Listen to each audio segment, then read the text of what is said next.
आज से नहीं 15वीं शताब्दी से भारत में इसका खेती हो रहा है, चाहे वो मुगल के ज़माने में हो या फिर अंग्रेज़ों के ज़माने में। एक बीच का रास्ता निकाला और अफ़ीम के बदले बार्टर सिस्टम के द्वारा अफ़ीम को एक करेंसी के जैसे इस्तेमाल किया और चाइना को अफ़ीम का यानी कि ओपियम का लत लगा दिया गया था।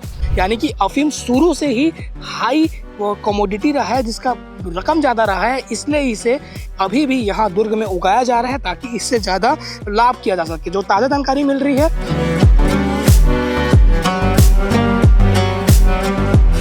छत्तीसगढ़ में अफीम का दुर्ग में हॉटस्पॉट मिला है। पुलिस की कार्रवाई चल रही है, ये खबर आपने देख ली होगी।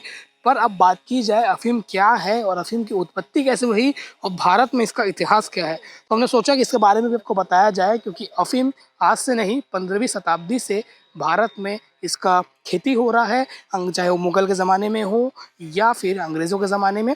अफीम तब से उगाया जा रहा है। थोड़ा इतिहास मैं आपको बताता हूँ, क्योंकि अफीम का जो ये होता है इसको पॉपी बोलते हैं। अफीम या ओपियम, ओपियम कल्टीवेशन भी इसका नाम है।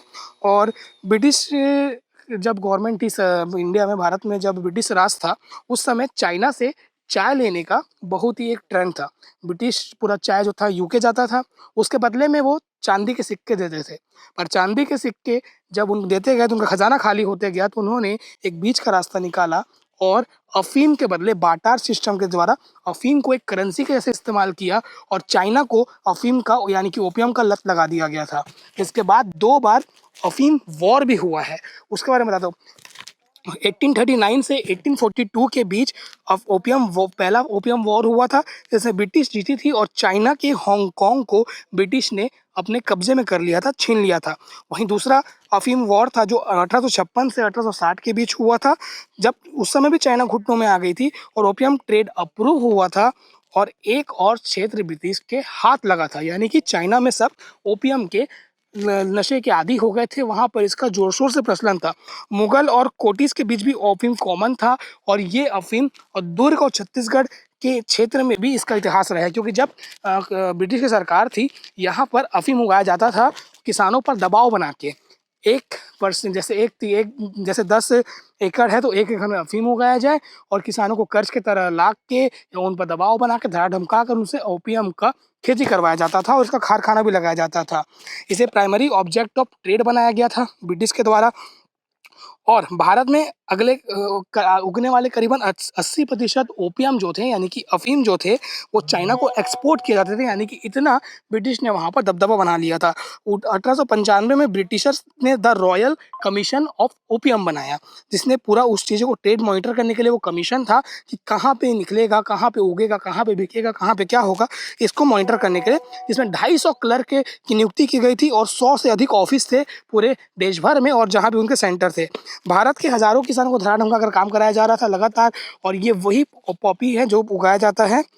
और एक लेखक अमिताभ घोष की बुक सी ऑफ पॉपीज के अनुसार 19वीं सदी के अंत में पॉपी फार्मिंग यूपी और बिहार में 10 मिलियन यानी कि 1 करोड़ एकड़ लोगों द्वारा किया जाता था। और भारतीय किसानों को ये घाटे का सौदा था, क्योंकि उनको जो धान उगाते थे उनको उसका ज़्यादा मुनाफा मिलता था, पर इसमें मुनाफा होता था सरकार को। यानी कि अफीम शुरू से ही हाई कमोडिटी रहा है, जिसका रकम ज़्यादा रहा है, इसलिए इसे अभी भी यहाँ दुर्ग में उगाया जा रहा है ताकि इससे ज़्यादा लाभ किया जा सके। जो ताज़ा जानकारी मिल रही है, 2 गवाह बनाए गए हैं जो राजस्थान के रहने वाले हैं और जिसके नाम पे खेत है, उस परिवार से पूछताछ की जा रही है लगातार।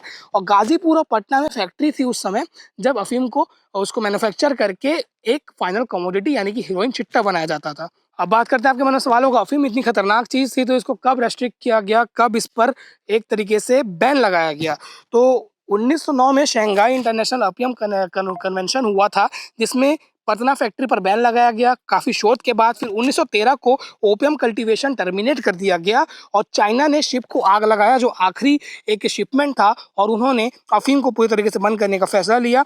ओपियम जो था ब्रिटिश सरकार को वो हथियार था जिससे उनको एनर्जी मिलती थी ट्रेड करने के लिए, लोगों पर दबाव बनाने के लिए। और ब्रिटिशर्स ने भारतीय किसानों पर भी काफ़ी जोर लगाया था ओपियम को उगाने के लिए और उसको बेचने के लिए।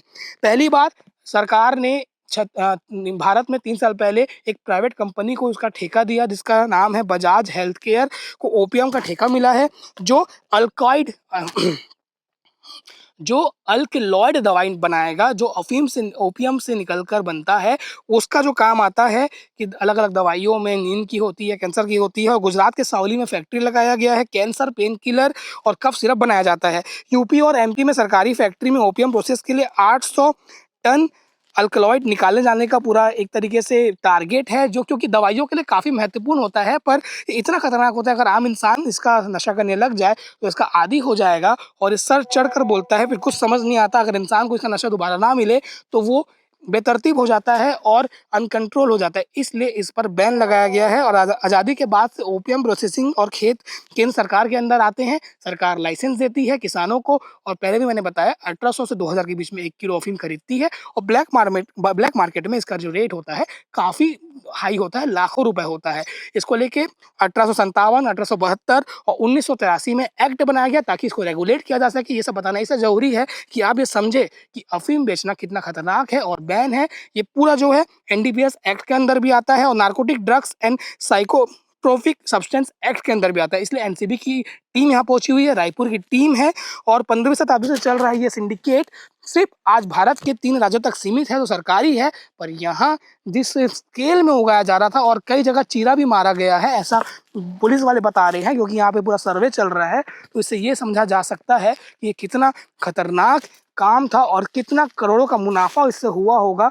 एक मैं आपको दिखाता हूँ, जो अफ़ीम है इसके अंदर आप देखेंगे तो ये खसखस है।